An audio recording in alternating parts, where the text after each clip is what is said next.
Declarations of interest. So we'll move on to item 3, public participation. And I'd like to welcome Jan Harrison from the Friendship Force, who's here to tell us some more about the club and to share the greetings from abroad. Welcome.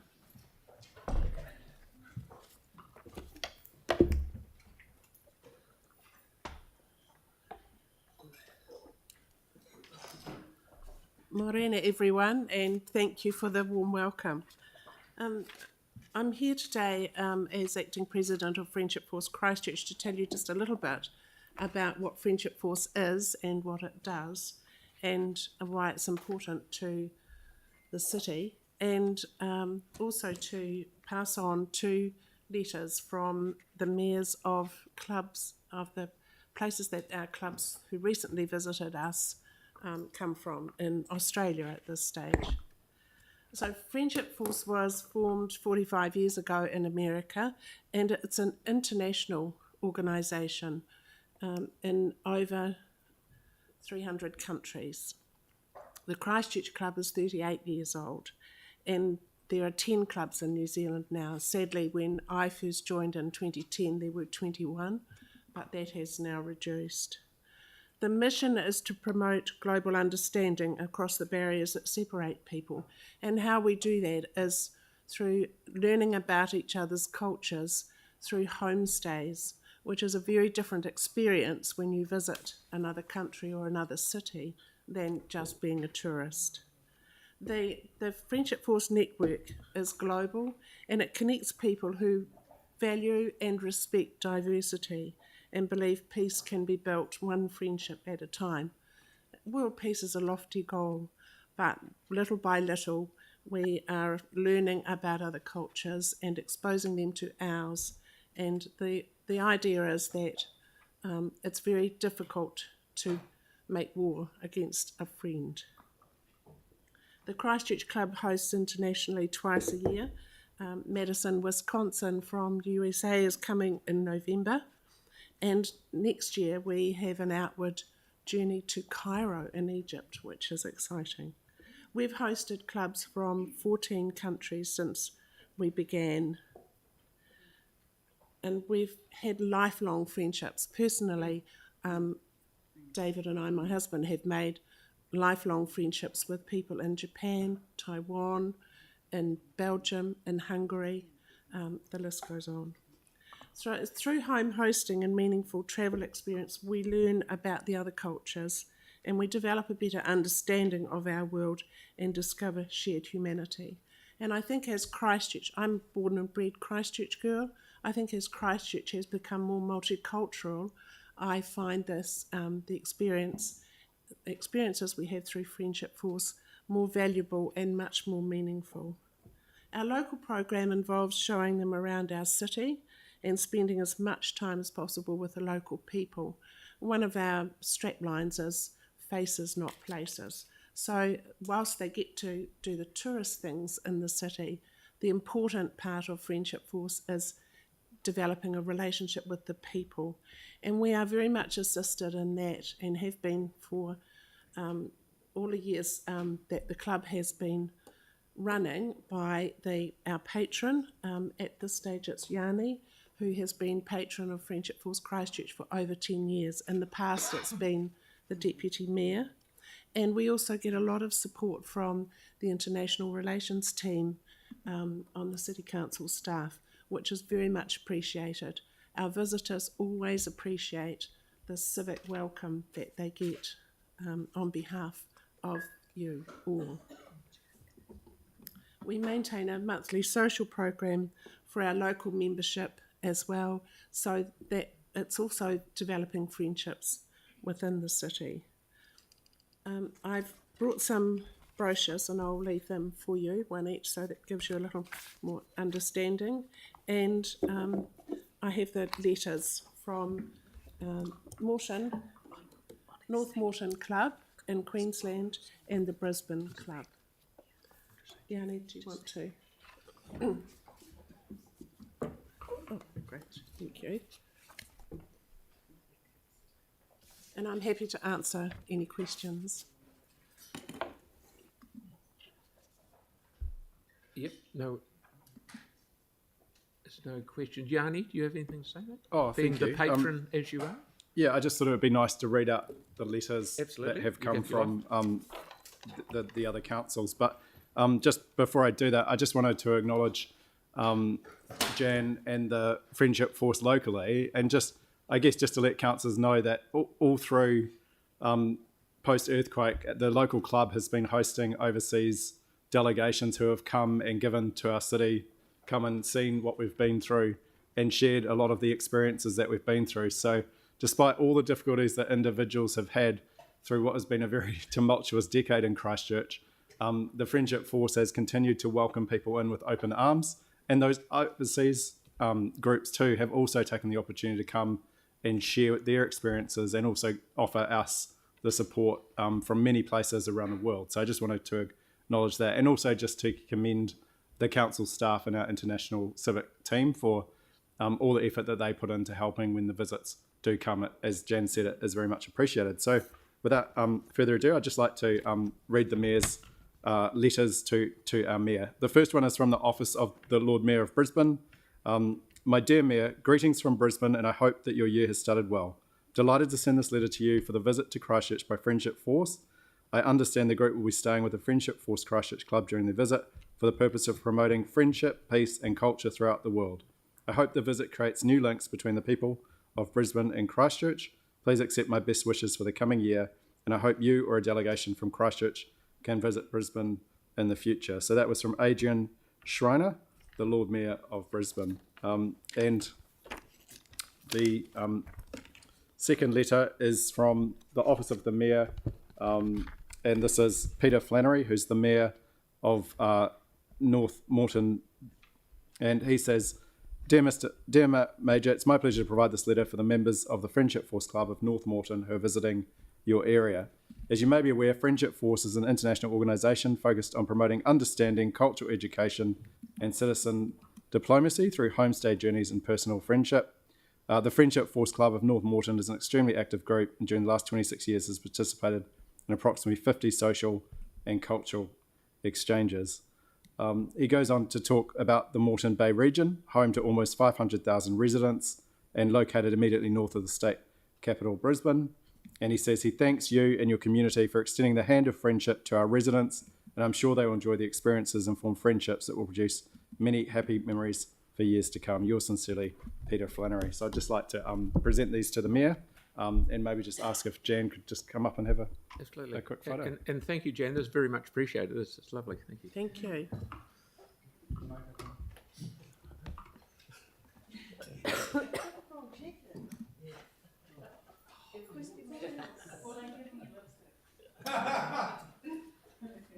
Something about being on a pin.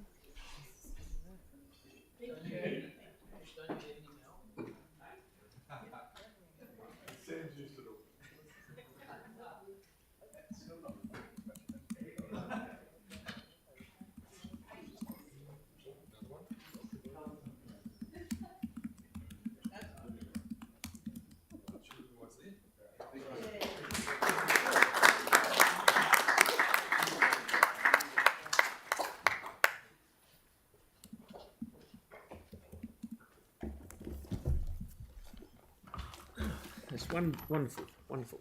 Right, next up is Carol Walker, who's here to talk about the maintenance and upkeep of the Bexley Dog Park. Welcome, Carol.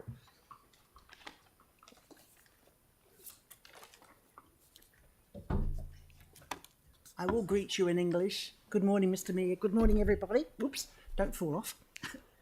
I'd like to talk to you this morning about the problems that we are having down at the Bexley Dog Park, mainly the lack of facilities down there. When you set the dog park up about 5 or probably longer than that years ago, you erected fences around 2 areas, put 2 sets of double gates on each of the areas, and then you put a notice on one of the fences stating that there was no running water.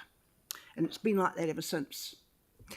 So every time we go down to the dog park now, the small dog park I'm talking about, we take our own bottles of water from home. There is some shrubbery in the small dog area, but there's nothing in the large dog area at all, not even any paths, no shelter, no nothing. So we just would like to let you acknowledge all that and hope that one of these days you're going to come to the party and actually start erecting Bexley Dog Park the way it should be done, like every other dog park in Christchurch has done. It's the only one that I know that doesn't have running water.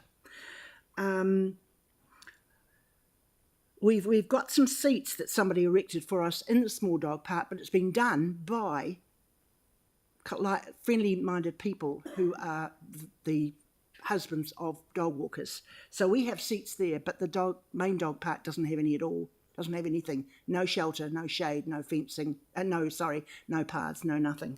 So we would like to think that, very soon you're going to get onto this problem and give us a dog park in Bexley that we can be proud of.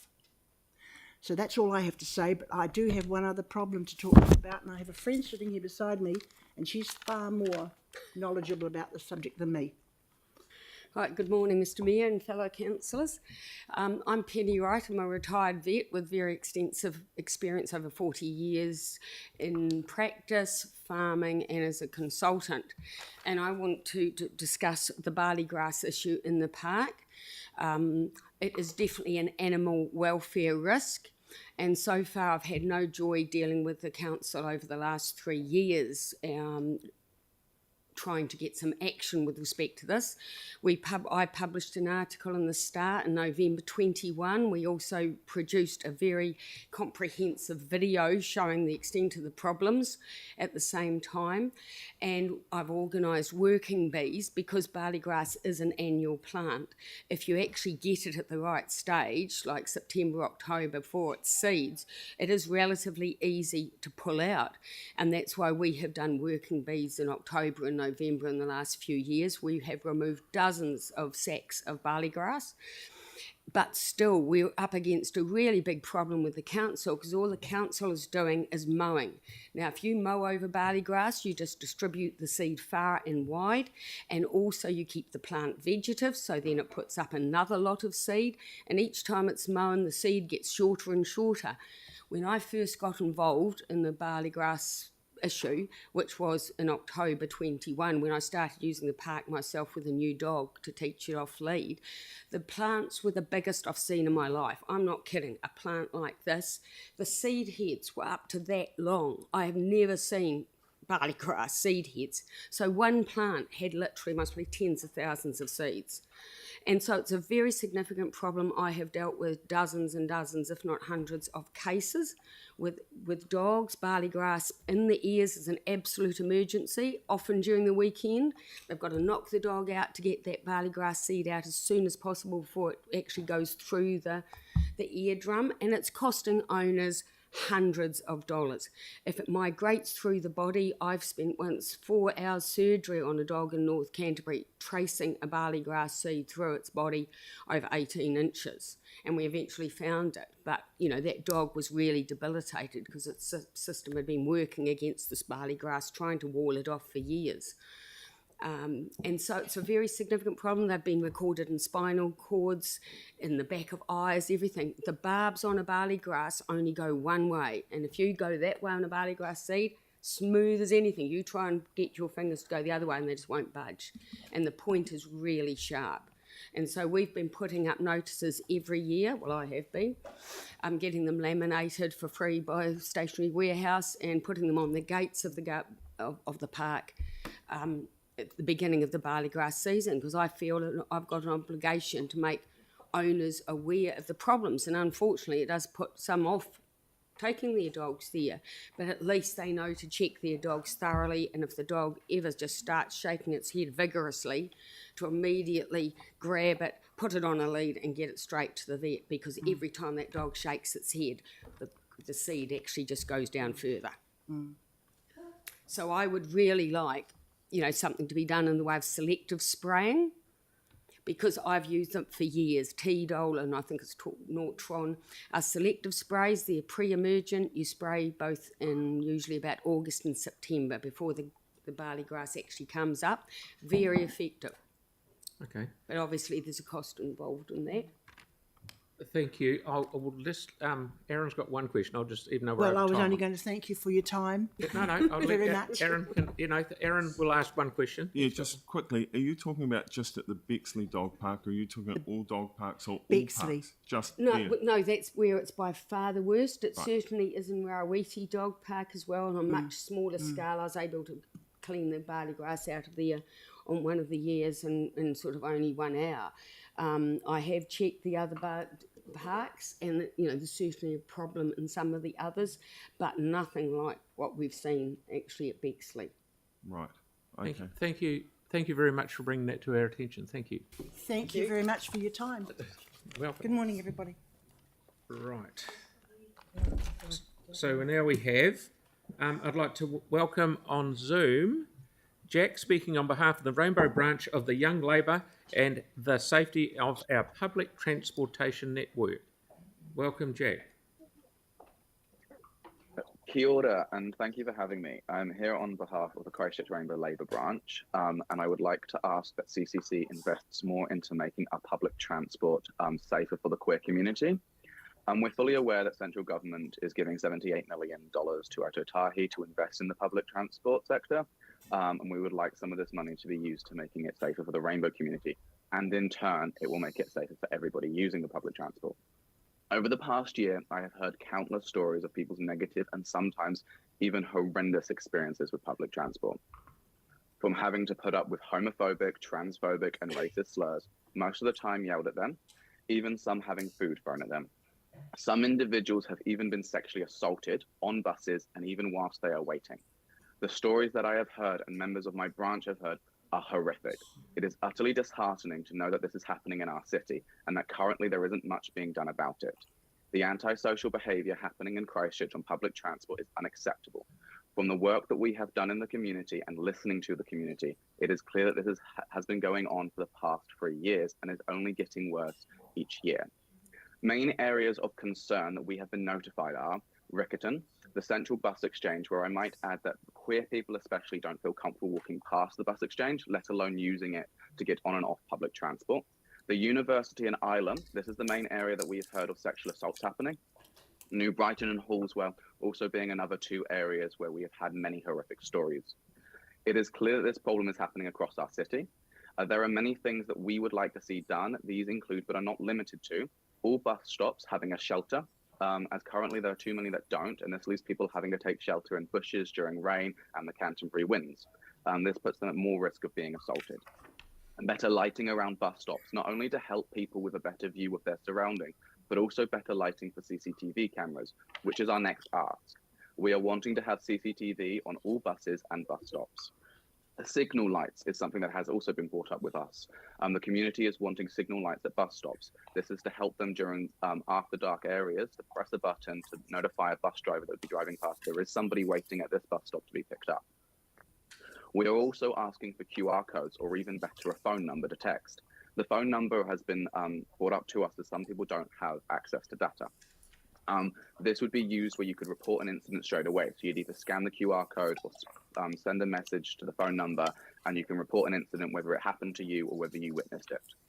Advertising campaign on buses to help reduce the likelihood of incidents happening. We've done some research on this, and it has shown that posters with positive and inclusive messaging, such as please do incorporated with please don't, is often more effective in promoting desirable behaviour. So some of those posters around bus shelters and on buses would be great.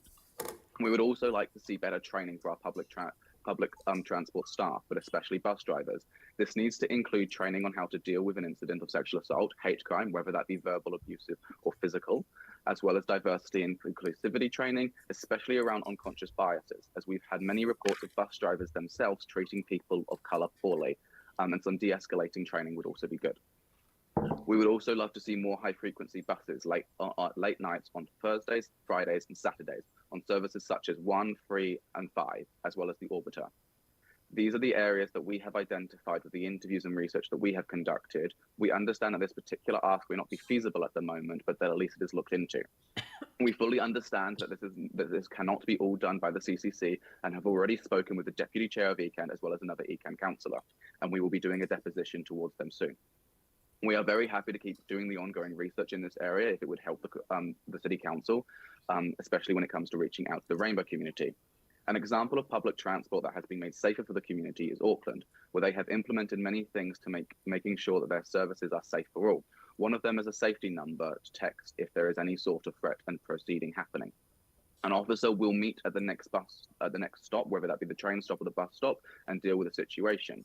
Also in Auckland, everyone uses a Metro card to get on and off public transport, whether it be train or buses. And if you're found guilty of any antisocial behaviour, your Metro card gets paused for a little while, so there's a repercussion to the actions that you've done.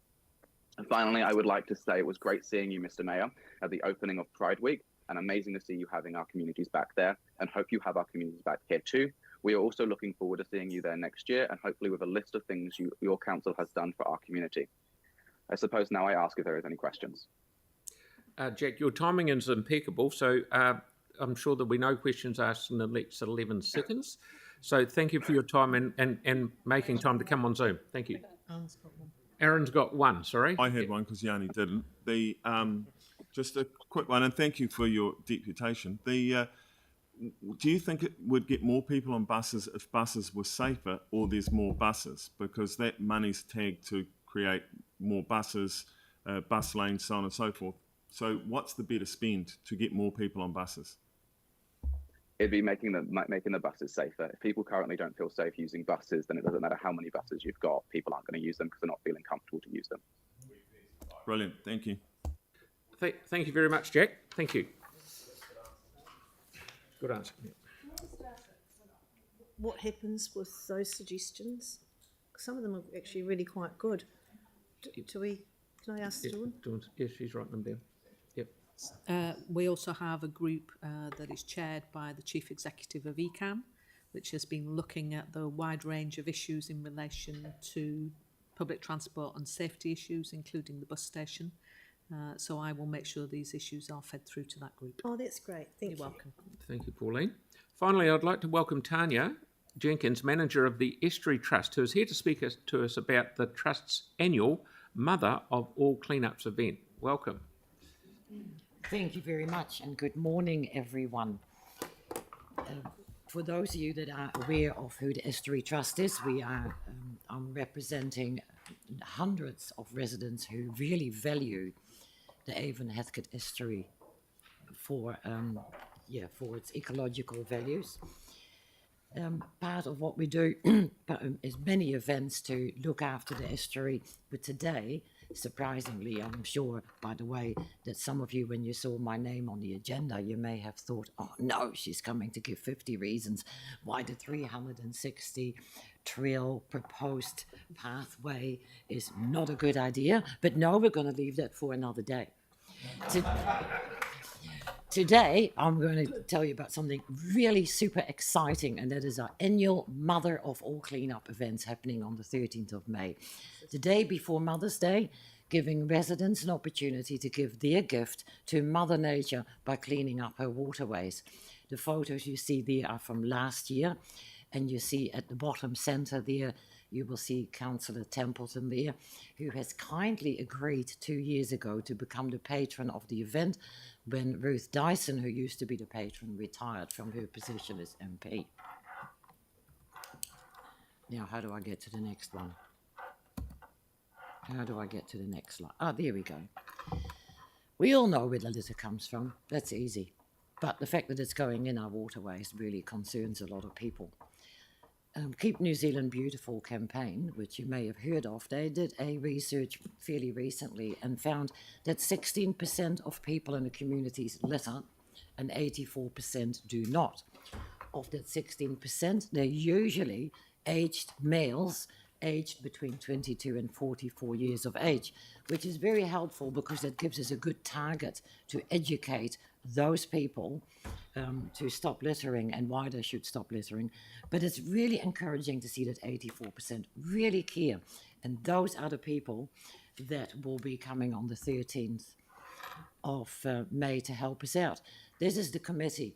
So it is definitely a collaboration between many groups that we all feel the same, and let's get together and do something. It is just awesome to see that this has been supported by the City Council, thank you very much, who pay for the cost of the disposal of all this rubbish.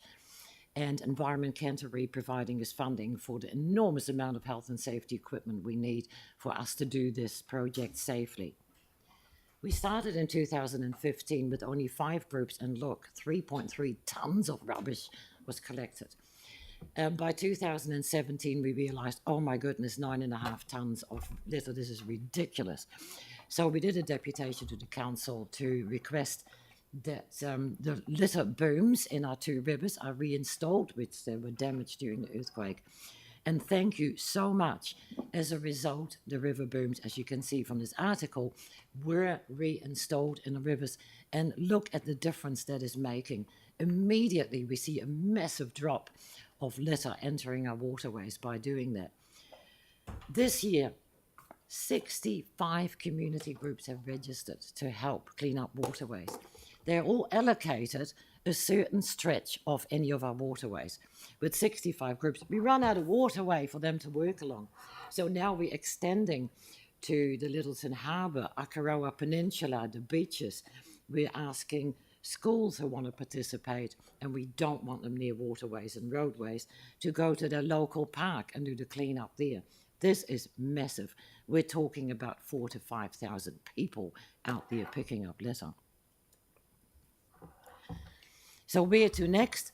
We are also incorporating the High Five, I Can Pick Up 5 campaign. That is extending the Mother of All Cleanup concept to educate people when you go for a walk with your dog, or you're walking along the estuary or river, bring a plastic bag. If we all pick up 5 pieces of litter every time we're out there, Christchurch will be the cleanest, tidiest city in New Zealand, and we're going to encourage other cities to pick up this concept as well. We're going to involve all Community Water Partnership Network members. That CWP network is actually a city council initiative, which is run by Clive Appleton, one of your staff members, which is really exciting that they have 55 member groups, environment groups, and we're all going to focus on the litter for the next few years. In the future, we will also be making submissions, hoping that somehow we can make it compulsory for people to cover up their trailers when they take their rubbish to the dump and don't lose half of it on the way there. Any questions? Yanni? I was just wondering, do you know how many shopping trolleys you collect when you do your cleanups? We cannot collect them on the day because we are not allowed to enter the water itself, but we use Snaps and Solve. And City Care is very good, and they will go after we're finished. They will go and collect the dozens of shopping trolleys and car tires that we spot, and mattresses and TVs and fridges, etc. They do all that. And does council provide support? Like, is there anything we can do to provide additional support? Well, yes, indeed. We're looking at regular maintenance of the litter booms. And also we are looking at the Community Water Partnership Network. We will be applying for funding for next year because I'm doing the Estuary Trust does the administration and coordination of this event, and it's just getting way beyond our capabilities, and we're going to need help. Thank you, Yanni. Now we're starting on a roll. Sarah's got the tiniest of questions. No, it's just a tiny one. Just where do people go to find out how to get involved? Go to www.estuary.org.nz for people to get involved. And Kelly, did you have a quick one? Yep, really quick. Thanks for that. So this is an estuary of international significance. Is it looking a lot cleaner than before, through these? Litter is not a new problem, and it will always be there. But to minimise it, we have to keep on top of it. It is, if you look at, and that weekend we'll probably be picking up about 3 or 4 tons of rubbish. So that must make a difference to the estuary as well. Thank you, and thank you, Tanya, for the efforts that the Trust do and the organising and the enthusiasm that you show. So thank you very much. Very welcome. Thank you.